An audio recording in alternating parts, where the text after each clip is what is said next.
श्री स्वामी समर्थ मित्रांनो, रावणाने मरताना लक्ष्मणाला 4 महत्त्वाच्या गोष्टी सांगितल्या होत्या.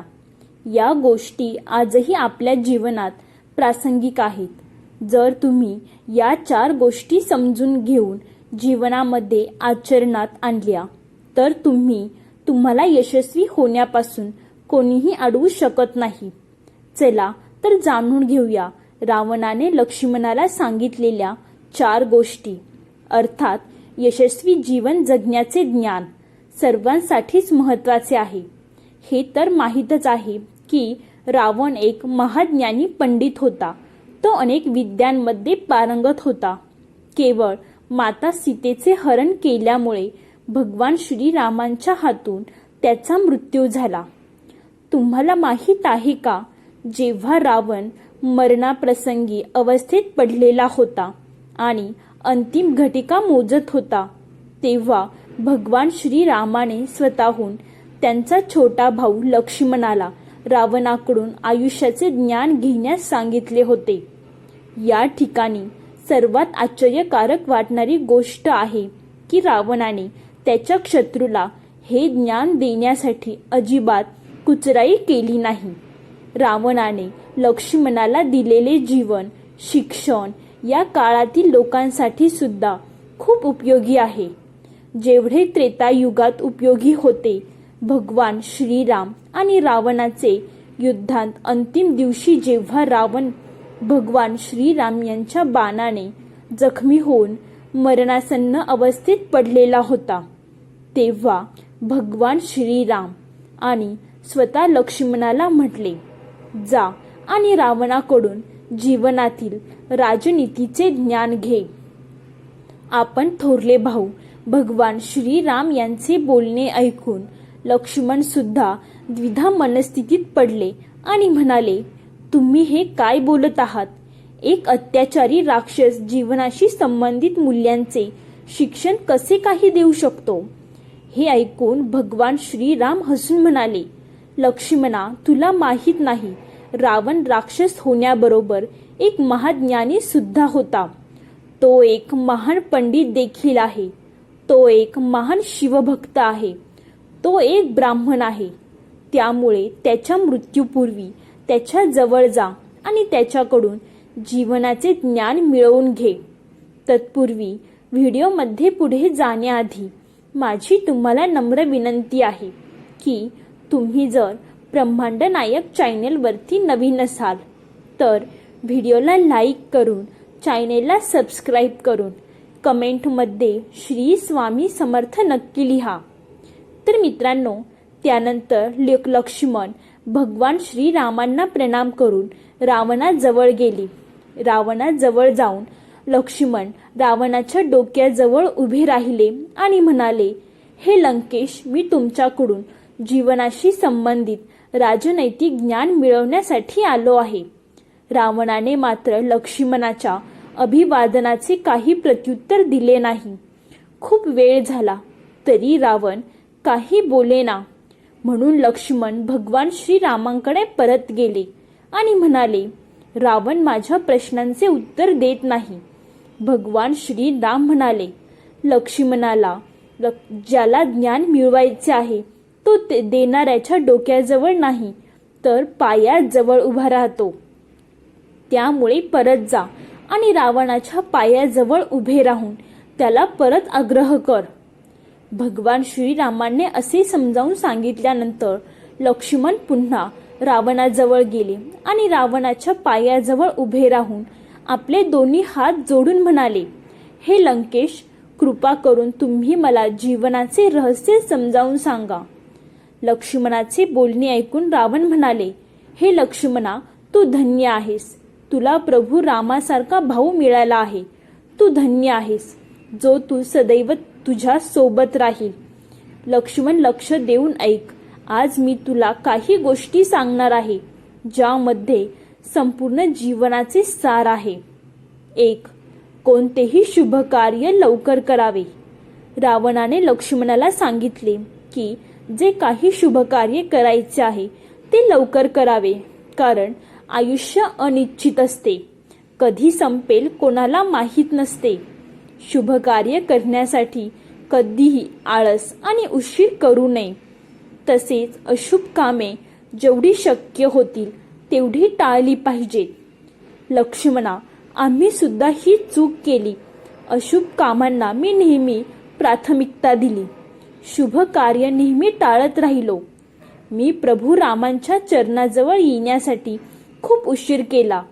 एवढेच नाही तर मी माता सीतेचे हरण करण्यामध्ये माझा विजय समजला नसता तर माझी ही दयनीय अवस्था झाली नसती. लक्ष्मणा, जेव्हा माझी बहीण शूर्पणखाने मला भगवान श्रीरामांविषयी सांगितले तेव्हाच मी ओळखले की मला मुक्त करण्यासाठी भगवान श्रीराम यांच्या रूपामध्ये स्वतः नारायण आले आहेत. काही करायचे किंवा कोणतेही शुभकार्य असेल ते गाजावाजा न करता करा आणि लवकर करा, कारण आपले जे दुश्मन असतात त्यांना या गोष्टी पाहवत नाही आणि लोक आपल्या शुभ कार्यामध्ये अडथळे निर्माण करण्याचा प्रयत्न करतात. आपल्या प्रगतीमध्ये अडथळे निर्माण करतात. आपला अहंकार आपला सर्वात मोठा दुश्मन आहे. म्हणून तर माझ्या अहंकारामुळे मी त्यांच्या चरणावर नतमस्तक झालो नाही आणि हेच कारण आहे की आज माझी अशी अवस्था आहे. 2. शत्रू किंवा रोग लहान समजू नये. रावणाने लक्ष्मणाला सांगितले की शत्रू किंवा रोग अगदी छोटासा असला तरी त्याला कमी लेखू नका, कारण छोटीशी चूक मोठे नुकसान करू शकते. तुमच्या शत्रूला कधीही निर्बल समजू नका, कारण जेव्हा परमपिता ब्रह्मदेवांनी माझ्या तपश्चर्येने प्रसन्न होऊन मला वरदान मागण्यासाठी सांगितले तेव्हा मी वानर आणि मानवाला सोडून सगळ्या गोष्टीवर विजय प्राप्त करण्याचे वरदान मागितले होते. त्यावेळी मी असा विचार केला की वानर आणि मानव हे दोन्ही तुच्छ प्राणी आहेत. माझ्यासारख्या बलशाली युद्धाचे काही वानर करू शकत नाही. हे लक्ष्मणा, आज बघ, या दोन्ही प्राण्यांमुळे माझा अंतिम श्वास मी मोजत आहे. जर मी वानराला आणि मानवाला माझ्या अहंकारामुळे निर्भर समजलं नसतं तर माझी अशी दशा झाली नसती. 3. स्वतःचे रहस्य गुप्त ठेवावे. रावणाने लक्ष्मणाला सांगितले की व्यक्तिगत रहस्य कोणालाही सांगू नये, कारण रहस्य बाहेर पडल्यास त्याचा आपल्या जीवनावर वाईट परिणाम होऊ शकतो. परिणामी आपणास प्राण सुद्धा गमवावे लागू शकते. चुकूनही आपल्या आयुष्यातील रहस्य आणि आपली कमजोर बाजू कोणालाही सांगू नका, कारण जेव्हा ब्रह्मदेवाच्या आज्ञेने यमराज यांनी माझ्या नाभीमध्ये अमृत भरले आणि म्हटले की जोपर्यंत हे अमृत तुझ्या नाभीमध्ये राहील तोपर्यंत तुझा कोणीही वध करू शकणार नाही. परंतु मी काय केले? मी माझे रहस्य माझ्या बिभीषण या भावाला सांगितले आणि ही चूक आज माझ्या मृत्यूचे कारण बनले आहे. त्यामुळे कोणालाही आपल्या आयुष्याशी संबंधित गुप्त गोष्टी सांगू नका. आपले धन, आपली स्त्री, सर्व काही गुप्तच ठेवा. एवढे बोलून रावणाने आपल्या प्राणाचा त्याग केला. त्यावेळी लक्ष्मणाच्या डोळ्यातून सुद्धा अश्रुधारा वाहत होत्या. या 3 उपदेशांमधून आपण अनेक गोष्टी शिकतो. आपल्या आयुष्यात सकारात्मक बदल करण्यासाठी हे उपदेश आपल्याला खूप प्रेरणादायी आहेत. ही एक पौराणिक कथा आहे. या कथेतील सर्व तथ्य पूर्णतः खरे असावेत असे नाही. आपल्यासाठी फक्त यामधून मिळणारा उपदेश खूप महत्त्वाचा आहे. हे उपदेश समजून घेतल्यास तुम्हाला जीवनामध्ये त्याचा निश्चित फायदा होईल. 4. आनंदाचे क्षण नेहमी शांततेत साजरे करा. कारण आपण आनंदात आहोत हे बरेच लोकांना पाहवत नाहीत. चिंचेला पाहून जसे पाणी सुटते त्यावेळेस आपल्या जिभेची सूजनशक्ती जागी होते, अगदी तसेच आपले आनंदाचे क्षण आपल्याला साजरे करताना कोणी पाहिले तर त्यांची नजर लागू शकते. जर आपले हितचिंतक जास्त असतील तरच आपल्यावर वाईट नजरेचा परिणाम होत नाही, कारण आपले हितचिंतक नेहमी आपल्याला शुभ आशीर्वाद देत असतात. 6. कोणाशी प्रेम त्याला न करताच करावे, न सांगता करावे. 7. आपल्या आवडीच्या व्यक्तीसोबत जीवन जगा, बाकीचे तर फक्त वेळ वाया घालवतात, कारण ही दुनिया एवढी स्वार्थी बनली आहे की स्वतःच्या फायद्यासाठी काहीही करण्यासाठी मागे पुढे पाहत नाही.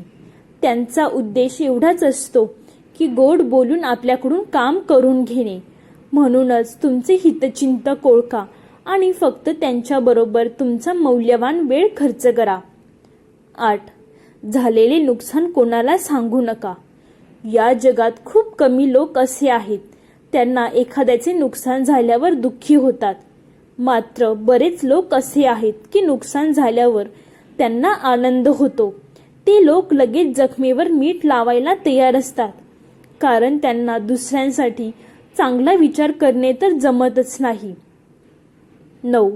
लोकांना नेहमी जाणून घ्यायचे असते की तुम्ही किती पैसा कमवता. तुम्ही तुमचे पैसा व संपत्ती शक्य तेवढी गोपनीय ठेवा. ते तुमच्यासाठी फायद्याचे ठरेल, कारण हल्ली लोक फक्त स्टेटस बघतात आणि त्यांना जाणून घ्यायचे असते की कोण किती पैसा खर्च करून आपले जीवन आनंदात जगत आहे. 10. चार चौघात कोणी अपमान करत असेल तर त्याला तीव्र प्रतिकार करा. लक्षात ठेवा, तुम्ही तुमच्या अपमानाचे रडगाणे गात बसाल तर उठसूट कोणीही तुमचा अपमान करेल, किंवा मग अपमानाचे सडेतोड उत्तर देण्यासाठी अपमान करणाऱ्या व्यक्तीपेक्षा जास्त प्रगती करून दाखवा आणि अपमान करणाऱ्या व्यक्तीचे आपोआप तोंड बंद होईल. 11. मनात अशा अनेक गोष्टी असतात ज्या जगजाहीर केल्याने आपल्या जीवनात संकटे येतात. बुद्धिमान व्यक्ती तेच विचारतात जे त्यांचे हिताचे असते, कारण नेहमी बुद्धिमान व्यक्ती बोलत असताना नजरेत नजर मिळून बोलतात, कारण आपल्या डोक्यातले विचार त्यांना डोळ्यामध्ये वाचायचे असतात. मुळातच अशा व्यक्तींबरोबर कमी बोला. स्वतःबद्दल इतरांना जाणून देऊ नका आणि बुद्धिमान व्यक्ती नेहमी त्यांच्या विरोधी व्यक्तीबरोबर वाद घालण्यास रस मानत नाही. शांत राहणे पसंत करतात. यांचा उद्देश ठरलेला असतो ऐकावे जनाचे आणि करावे मनाचे. ते त्यांच्या निर्णयावर नेहमी ठाम असतात आणि तशी वेळ आली तर प्लॅन बी देखील त्यांचा तयार असतो. 12. तुम्ही एखाद्या गुरुकडून दीक्षा घेतली तर गुरूंनी दिलेला गुरुमंत्र कोणाला सांगू नका. त्यामुळे त्या मंत्राचा अधिक लाभ मिळेल, कारण गुरुने दिलेला मंत्र जर इतरांना सांगितला तर त्याचे लाभ देखील कमीच मिळतात. 13. जर तुम्ही एखादे औषध घेत असाल तर ते गोपनीय ठेवा, अन्यथा लोक तुमचा आजार आणि रोगाचा गैरफायदा घ्यायला सुरुवात करतात. तर मित्रांनो, आजचा हा व्हिडिओ, ही माहिती तुम्हाला आवडली असेल तर व्हिडिओला लाईक करून, चॅनेलला सबस्क्राईब करून, कमेंटमध्ये श्री स्वामी समर्थ लिहायला विसरू नका. संपूर्ण व्हिडिओ पाहिल्याबद्दल धन्यवाद मित्रांनो. बोला श्री स्वामी समर्थ.